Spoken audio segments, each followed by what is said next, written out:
guys! We are The Geo-Anne Geo-Anne family. family. I'm George. I'm Sienna. I'm Annabelle. Hi, welcome to our little vlog. Vlog. Mini vlog. Yes, right now we are currently on our 5th day here in Canada, and we landed as Permanent residents. Yes. That's right. So, how did we get here? So that's what we're going to address right now, because we lately, or when we landed here, we posted a couple of photos, videos, clips, right, on Facebook. So Some friends were actually surprised. yeah, most of them are surprised why we're here right now. So we're trying to address a couple of questions. I don't know, share how did we get here, addressing these questions in our messenger and comments in our Facebook post. And just a disclaimer, Mama, We're not expert to immigrations, right? And we're not affiliated to any immigration agency or consultancy. Basically, nga mo share are based on the experiences that we learned, doing the DIY process. through our So DIY. yeah, through our All DIY experience. What we did here are all DIY. So everything was done through DIY. So self-study, research, our own effort, and all that. So yeah, so maybe we might not be able to cover everything, but everything that we're gonna share is based on our experience, personal So let's experience. start. How did we get here?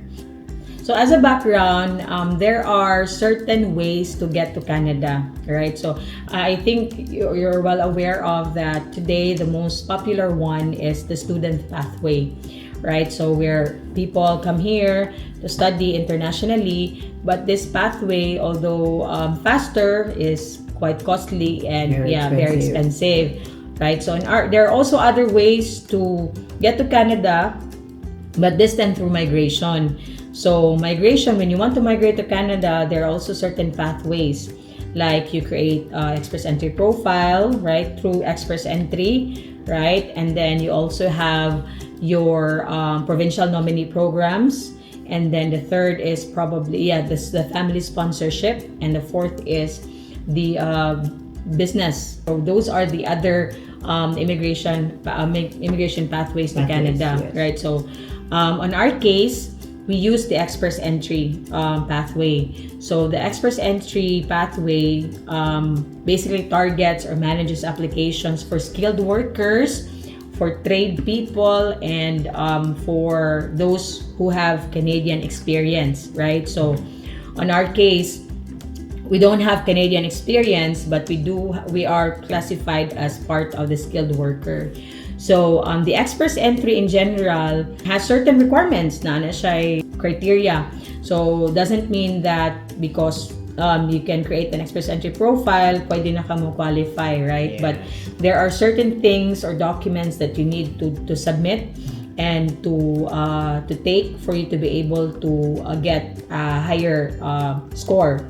All right. So what happens is that your express entry profile, once you submit them, will actually give you a corresponding ranking score, right? A comprehensive ranking score.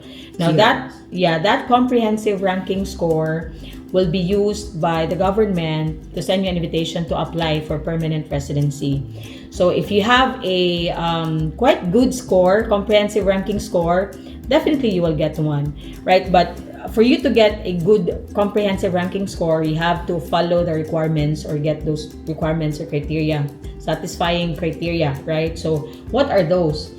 Your express entry profile actually give you some set of requirements to comply. So if you have, one is the language test. So it can be French, it can be English, right? So from on our side, we were using, of course, English ang gigamit namo, right? So you have to take a language test. The very popular, I think, is the IVP, the one in Ayala, through IELTS, right? Yes.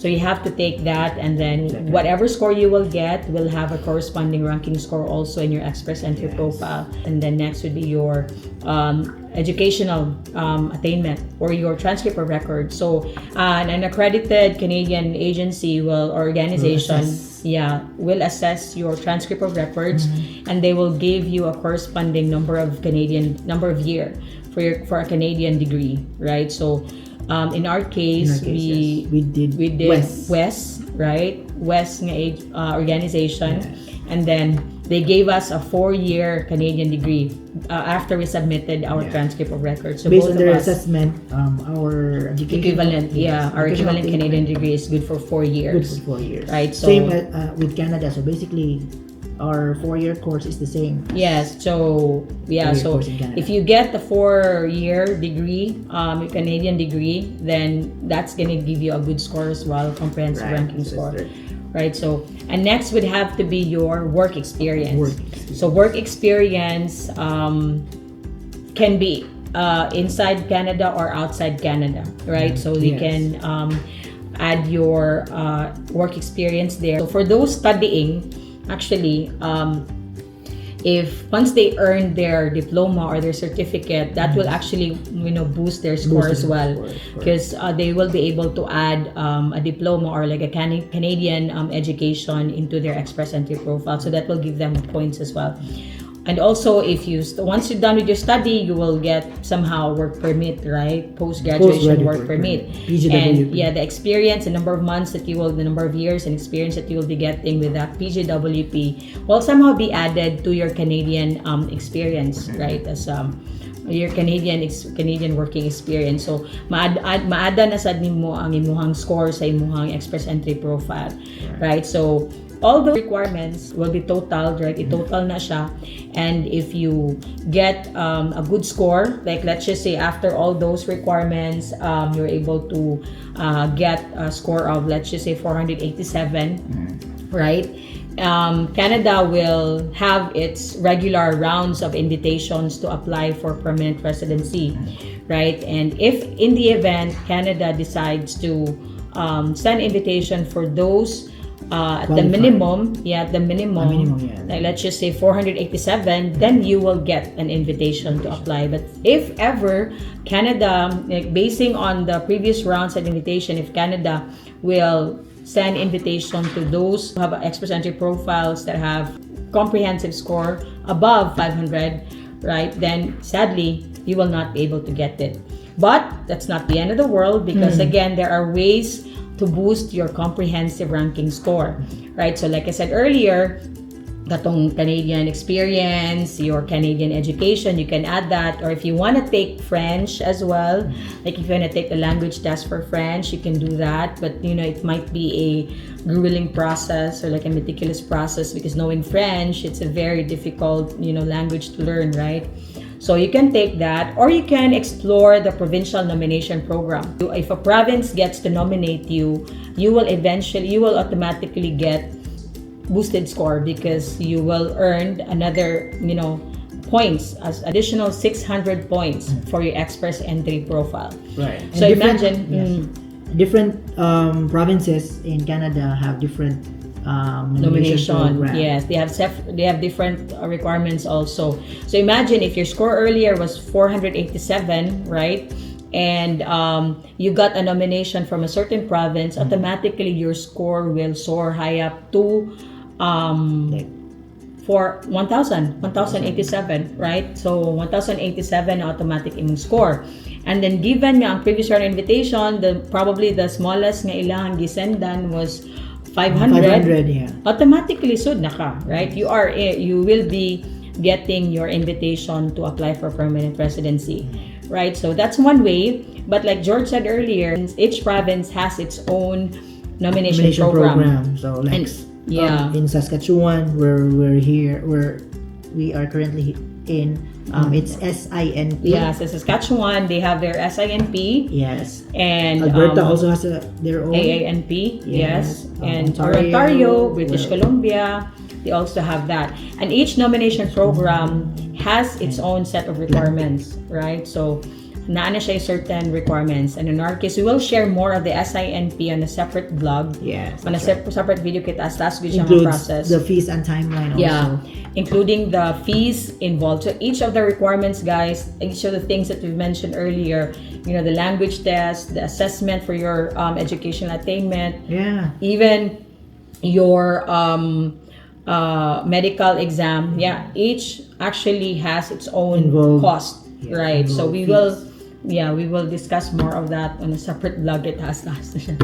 Right, so yeah, so once you get the boosted score na, is, let's say you already have 1087, you just have to wait for the invitation, the round of invitation that Canada will be doing. So they will send an invitation for you to apply for permanent residency once you qualify the minimum score na ilahang send ng invitation, right? So once you get the invitation to apply for permanent residency, it doesn't end there. The process doesn't end there yet, right?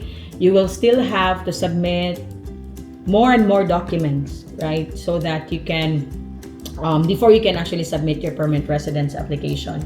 So it could be your work experience, additional like certificate of employment, another set of requirements like your police clearance and all that. Yeah. So you also have to put in your proof of settlement funds and all that. So daghan sa siya og requirements involved to submit your permanent residence application. And the permanent residency application also has its own corresponding costs. So nasa siya fees involved, Exactly. right? So once you submit your PR application, right, the waiting game begins. And the waiting game, actually, it can be 4 to 6 months. It can be 4 months, depending. But in our case, yeah, in our case, we submitted our PR application December 28th last year, and we got the result late June, right? June 9.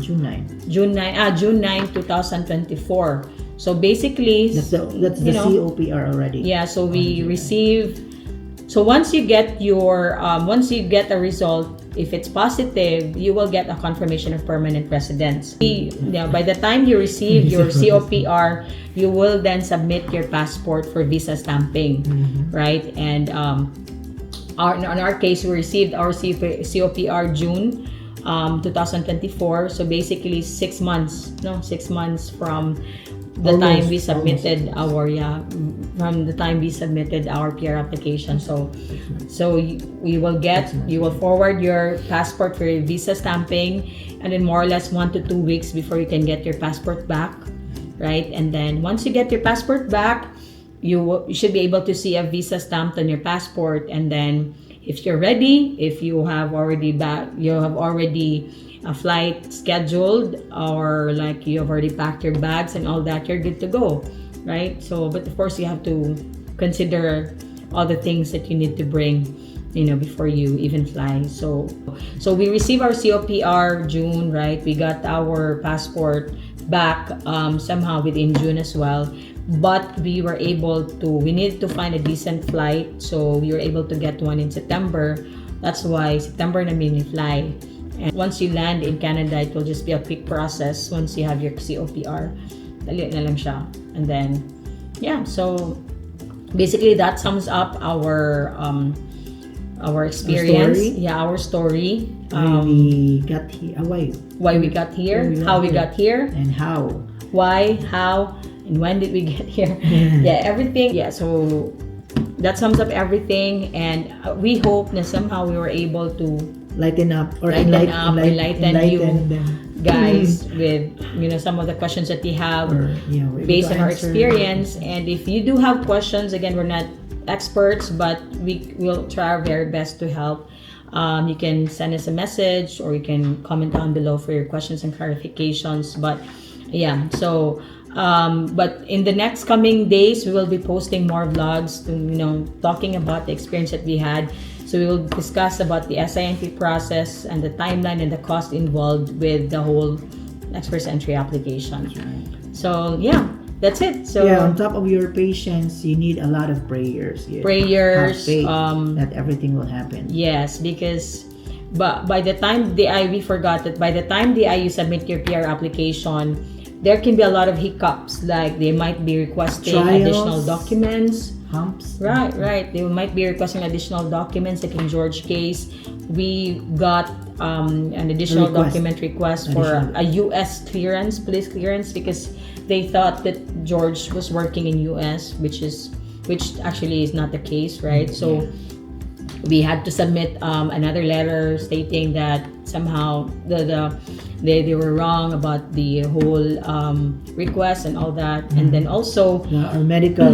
our medical results got expired during the Yes. application, so we needed to wait again for their advice of whether to take the medical exam or not. And then when we got it, of course we had to pay again. Yes. Right, to pay again for a medical exam. So again, there are certain things that you cannot control, but surely the whole application is dependent on your hard work and of course your dedication, your prayers, How and faithful you are. how faithful you are with You the whole will process. really be tested.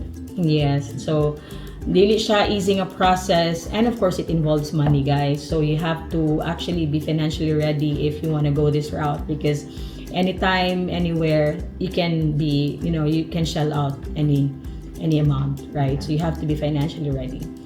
Yeah, so we hope that you're able to impart some of the things that we, that somehow might be able to help you guys enlighten your minds with the questions that you have with the things that are happening right now. So if you, like I said, if you have questions, feel free to let us know. We'll be happy to help you out. Right. Thank you. That's it for now. That's it. See you Bye. on our next series of vlogs. Yeah. Bye-bye. Timelines and fees.